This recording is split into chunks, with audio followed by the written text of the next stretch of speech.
معروف مذہبی اسکالر مولانا طارق جمیل صاحب 1953 میں پنجاب کے علاقے تلمبہ میں پیدا ہوئے۔ وہ ایک مبلغ اور مذہبی اسکالر ہیں۔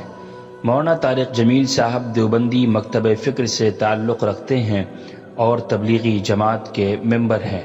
وہ ایک معروف اور پر اثر مقرر اور شیریں بیاں خطیب سمجھے جاتے ہیں۔ طارق جمیل صاحب اپنے انداز بیان کے باعث مشہور ہیں۔ انہوں نے تبلیغی جماعت کے ساتھ 6 بر اعظموں کا سفر کیا ہے۔ ان کے ماننے والوں کی جانب سے ان کے بیانات انٹرنیٹ پر مختلف ویب سائٹس پر پیش کیے جاتے ہیں۔ اپنے بچپن میں مولانا طارق جمیل صاحب نے ماڈرن زندگی گزاری اور وہ مذہب کی جانب زیادہ مائل نہ تھے، لیکن انہوں نے MBBS کی تعلیم دینی علوم کے لیے ادھوری چھوڑی۔ ڈاکٹری کی تعلیم کے دوران ان کا رجحان اسلام کی جانب مائل ہوا تو ابتدائی تعلیم کے لیے پاکستان کے مختلف حصوں کا رخ کیا۔ انہوں نے FSC کا امتحان گورنمنٹ کالج لاہور سے پاس کیا اور طب کی تعلیم کے لیے king Edward medical college Lahore میں داخلہ لیا۔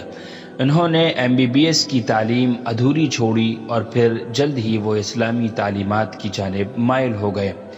اسلامی علوم کی تعلیم کے لیے جامعہ عربیہ رائیونڈ لاہور میں داخلہ لیا، جہاں انہوں نے قرآن، حدیث، علوم شرعیہ، تصوف اور فقہ کی تعلیم حاصل کی۔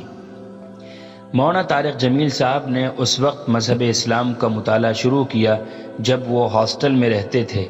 وہ اپنی کالج کی زندگی میں ہی دوستوں کے ساتھ تبلیغی جماعت کے ساتھ دوسرے علاقوں کا سفر کیا کرتے تھے۔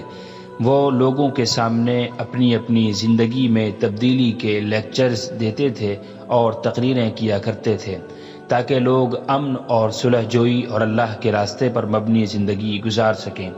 وہ ایک غیر سیاسی مبلغ اور مذہبی اسکالر کے طور پر جانے جاتے ہیں۔ وہ بطور مبلغ اپنے مقصد کے لیے اندرون ملک اور بیرون ملک بہت زیادہ سفر کرتے ہیں۔ وہ اسلام کی تعلیمات کی تشریح کے لیے دنیا بھر میں ایک مضبوط شخصیت کے طور پر ابھرے ہیں۔ مولانا طارق جمیل صاحب اردو زبان کے بہت بڑے اور پر اثر مقرر ہیں۔ پاکستان میں بہت سارے عالمی شہرت یافتہ مذہبی اسکالرز موجود ہیں، جن میں مولانا طارق جمیل صاحب کو ممتاز مقام حاصل ہے۔ اپنے ایک بیان کے مطابق کہ ایک استاد اپنے طالب علم کا دوست ہوتا ہے، جب وہ کسی کو پیار سے تعلیم اور تربیت سے نوازتا ہے تو اس کو دنیا میں ہر جگہ پیار ملتا ہے۔ وہ ان چند 100 مبلغوں میں شامل ہیں جو گلگت بلتستان کے علاقے میں منعقدہ اجتماع میں شرکت کرتے ہیں جو تبلیغی جماعت کے زیر اہتمام منعقد ہوتا ہے۔ مولانا طارق جمیل صاحب کے والدین تبلیغی نہیں تھے اور وہ انہیں ایک ڈاکٹر بنانا چاہتے تھے۔ میٹرک تک تعلیم مکمل کرنے کے بعد انہوں نے گورنمنٹ کالج لاہور میں داخلہ لیا تو یہاں انہیں ہاسٹل میں رہائش پذیر ہونا پڑا۔ اس دوران یہاں کے کچھ دوستوں میں سے ایک نے انہیں تبلیغی جماعت کی جانب راغب کرنے کی کوشش کی تو انہوں نے اسے متعدد مرتبہ کمرے سے بھی باہر نکال دیا۔ کالج میں ایک معذور لڑکا تھا جو پکا نمازی اور تبلیغی تھا۔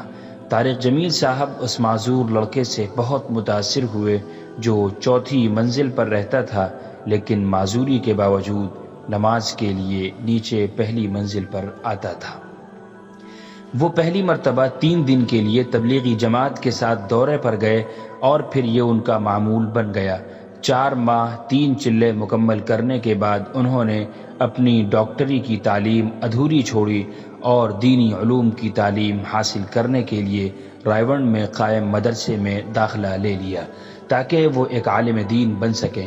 ان کے والدین ان کے اس فیصلے سے بہت ناراض ہوئے اور وہ انہیں بیوقوف اور نکما تک کہا کرتے تھے کہ انہوں نے اپنی تعلیم ادھوری چھوڑ کر مولوی بننے کا فیصلہ کر لیا۔ مولانا طارق جمیل صاحب کے والد نے انہیں گھر سے ہمیشہ کے لیے باہر نکال دیا۔ انہوں نے گھر چھوڑا اور مستقل طور پر رائیونڈ میں رہائش اختیار کر لی، جہاں مولانا جمشید ان کے استاد تھے۔ انہوں نے تقریباً 10 سال مدرسے میں دینی تعلیم حاصل کی اور عالم بن گئے۔ ان کے ایک بھائی پیشے کے اعتبار سے ہارٹ سرجن اور دوسرے کاشتکاری کیا کرتے تھے۔ والدین انتقال کر چکے۔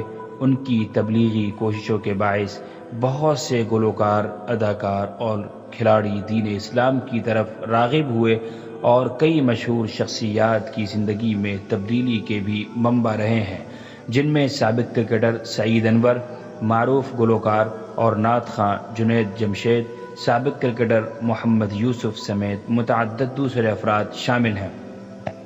مولانا طارق جمیل صاحب عموماً مسلمانوں کو توبہ اور استغفار کرنے پر زور دیتے ہیں۔ ان کی زندگی کا مقصد لوگوں کو راہ راست پر لانا اور برائیوں سے بچانا ہے۔ وہ ذہنی تربیت پر زیادہ توجہ دیتے ہیں۔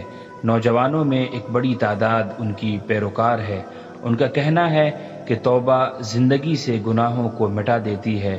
اللہ پاک بھی توبہ کو پسند فرماتا ہے۔ سن 2021 میں صدر پاکستان کی طرف سے انہیں پرائڈ آف پرفارمنس سے نوازا گیا۔ یہ سالانہ قومی ادبی ایوارڈ ہے۔ اصل میں اس اعزاز کا اعلان حکومت نے سن 2020 میں کیا تھا۔ اللہ رب العالمین مولانا کو سلامت رکھے اور تمام بیماریوں سے محفوظ رکھے اور ہمیشہ ہنستا اور مسکراتا ہوا رکھے۔ آمین ثم آمین۔